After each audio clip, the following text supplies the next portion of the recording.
streaming live, tackling the topics everyone's talking about online. Share, engage, interact. This is Newsfeed Now. Hey guys, it's Wednesday, October 2nd. Glad you can join us on Newsfeed Now. I'm Suzanne Bruner in for Aaron Nolan. It is so hard to believe we're already in October. You know, yesterday we were talking about favorite Halloween candy by state. I'm sure you've checked out the map. But look at this one. This is a new map that's gone viral today. Favorite movie candy by state. I really wanted to share this with you because some of it just really surprised me. Okay, so if you take a look at the South, it's got Junior Mints, Raisinets, Black Licorice, Pixie Sticks, Candy Corn. But let's go up north a little bit. I want to bring in DJ Josh because I got to get his opinion on this. North Dakota is saying their favorite movie snack is baked beans. I didn't realize that they served baked beans in the theater. Did you know that? That's weird. People got to be sneaking it in or something. You think so? But if you were to go up there, say you go to North Dakota, you just want to try it out, would you get that? I would. I totally would. I'd have to see what it's all about. I got to stick with Dots. Stick with Dots? Like, you and I are both from California. Dots are California's favorite, so yeah. I got to go with Dots. You know, I'd have to go with the M&Ms, but look to the right a little bit. Wisconsin is saying Kraft cheese slices. That doesn't really surprise me, though. Cheese heads, but it's still strange. Like, are they selling these at the movie theaters? That's or what are I'm people assuming. Sneaking them in? That's what I'm assuming. I really am. I mean, I don't know. It's so bizarre. It's interesting, though. I wanted to share that. DJ Josh, thanks for your opinion on that. You can find this map actually by going to my Twitter account. Just find me at Suzanne Bruner. But hey, let's go ahead and take a look at some other talked about stories of the day. We're going to start in Georgia, where a man accused of murdering his mother is at the center of a nationwide manhunt. Turns out he was in plain sight all along, just a few hundred miles away in Nashville, Tennessee. He changed his look, had a fake ID, and was working as a bartender. Stephanie Langston has a story. He just got to Nashville and made up a new identity and completely started over. U.S. Marshals believe Richard Merritt may have been in Music City since fleeing Georgia in February. Merritt had changed his appearance by growing his hair longer and having a full beard. Investigators believe he lived near Music Row, but often hung around near the Nations in West Nashville. In May, the former attorney wanted for murdering his mother went from customer to bartender at Betty's Grill, where the owner says he worked until September 10th, when he was fired for running off customers. Betty describing him as arrogant and rude. She says Merritt told his colleagues he was from Louisiana, a story he stuck with around town. The story here was that he was from New Orleans. Jesse Baker was bartending at Springwater when he first met Merritt in April. He came in every day for about 3 weeks. Until they banned him from the dive bar, Baker saying he was full of lies and aggressive to women. It was just a predatory, aggressive activity. Baker says another bar followed suit for the same behavior. We all kind of knew he was at the least a sociopath of some sort, but definitely surprised that was the extent of it. Now, former colleagues at Betty's shaken, and others in the bar industry left thinking what could have happened had Merritt snapped. It's frightening in the sense it's very close to home in the weirdest way. Several people I knew were in a bar this gentleman worked at alone late at night, and to know that now, it makes it difficult not to question everybody a whole lot harder. Yeah, it's really hard to come to grasp here with that, learning that information. Let's bring in Stephanie. She's been following this story. Stephanie, thanks for joining us. So this man was able to change his identity, get a job, basically start this new life in a different state. What was it that it specifically helped investigators pinpoint exactly where he was months later? Well, it's really ironic. He was still driving his mother's Lexus SUV. And was attempted to break into that car over off near Music Row. But Leslie, they scanned his tag. It came up stolen. So they the car and everything in the car. That's ultimately Merritt. So really ironic that it had crossed the 8. So he was still driving his mother's car. He changed everything, but drove something that was similar from, back at home.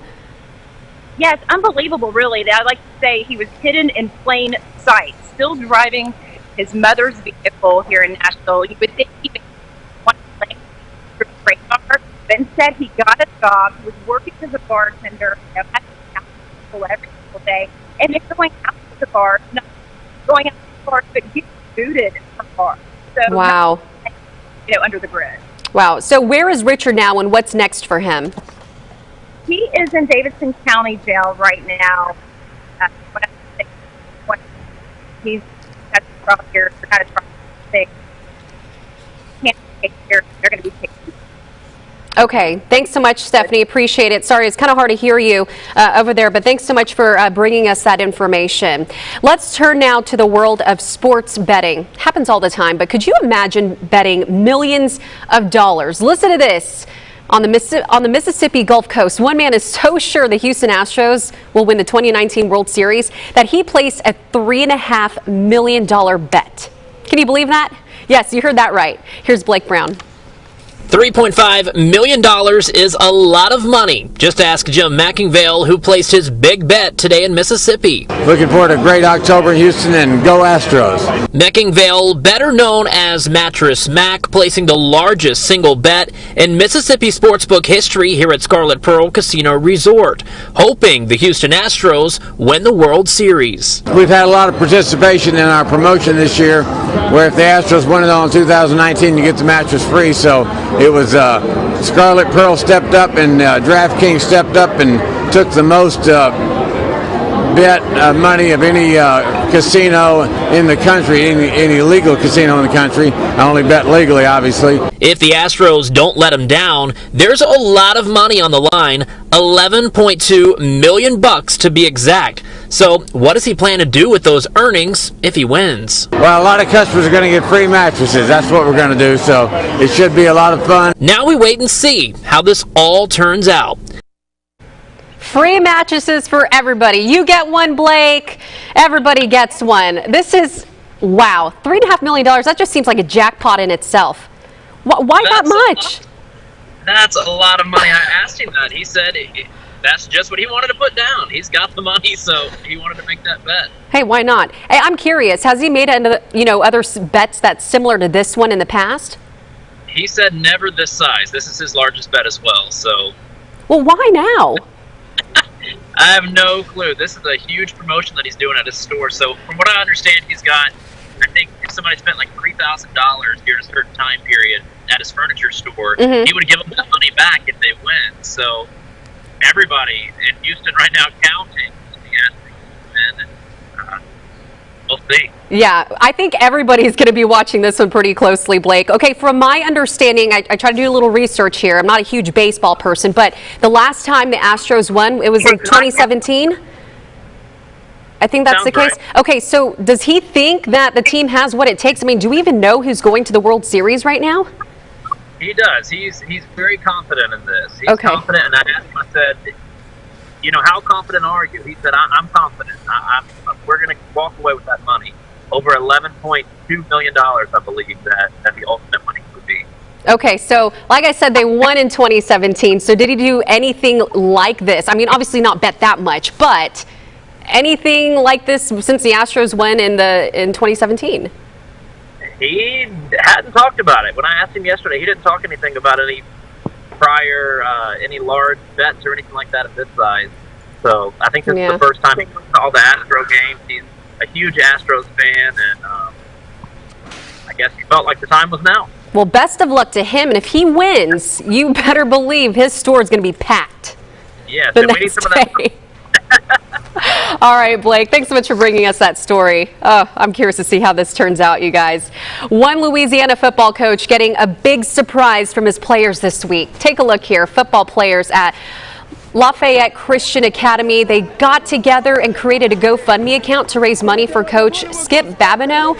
So he's known for going above and beyond to develop players, not just into athletes, but men on and off the field. Well, what you're looking at right now, okay, is Babineau's current vehicle was in need of repairs. So the players thought of a plan to show their gratitude. So over the past 4 weeks, they raised over $12,000 to buy him a new car. I just want to say thank everybody for helping me get this, or whoever got it. I appreciate it, man. It's been hard and it's been long, but I appreciate everybody, man, that ever did something for me. Love you. Oh man, that is so, I mean, it's hard not to get emotional. That is just absolutely so sweet to see that team rallying together for their coach, and obviously he's meant so much to them. Let's go ahead and bring in Tracy Wirtz from Lafayette. You've covered this story. What was it like being there and seeing this all take place and unfold? It was amazing. The coach was very surprised, to say the very least. And I think one of the most heartwarming parts of the story is seeing what young children, or relatively young children, middle school age, can do when they really set their mind to it. And I think that it really shows that we all have good in us and we want to help other people. Absolutely. So they had just several weeks to do this. They did. About 2.5 weeks. One of the young men called his mom and said, I want to be able to do this for my coach. And I spoke to her yesterday and she said, oh my gosh, it's such a big undertaking. We can't do it alone. So he called his buddy and they both together set up a page, set up, I think, a GoFundMe of some sort, and raised the money, and were able to get this vehicle for the coach. Tracy, $12,000, more than that, that is a lot of money in just a short time frame. I know it's just a GoFundMe page and account, but what else did they do with that in terms of promoting it? Were they getting out there in the community or just sharing it online, power of social media? I think that most of it was just online, social media, probably talking it up at school, but people obviously responded and wanted to help out, and I think that they saw both sides. I think that they saw a coach who was in need and was doing really nice things for a team that he was volunteering to help, so he was obviously coming out of pocket with some of that money, but they also recognized the other side is the children, and just wanting to do something good that was completely selfless. One last thing before you go, you know, you see something like this and you can't help but think about, you know, how this team views their coach. Obviously he's an amazing man, and how he sees his team after this. I mean, this was a surprise. What does it say about both sides here? Yes, it absolutely was a surprise. And again, I think that speaks to his character, that he was willing to step out and to go the extra mile to make sure that those boys were at practice and were able to attend the events. And he just didn't expect anything in return. And that really speaks a lot to his character. Absolutely. Tracy, thanks so much for joining us and bringing us that heartwarming story. Love that for today. Location, location, location, but is a great location worth paying more than $1,000 a month for? A shed. As Jonathan Horn found out, in San Diego, some people say it sure is.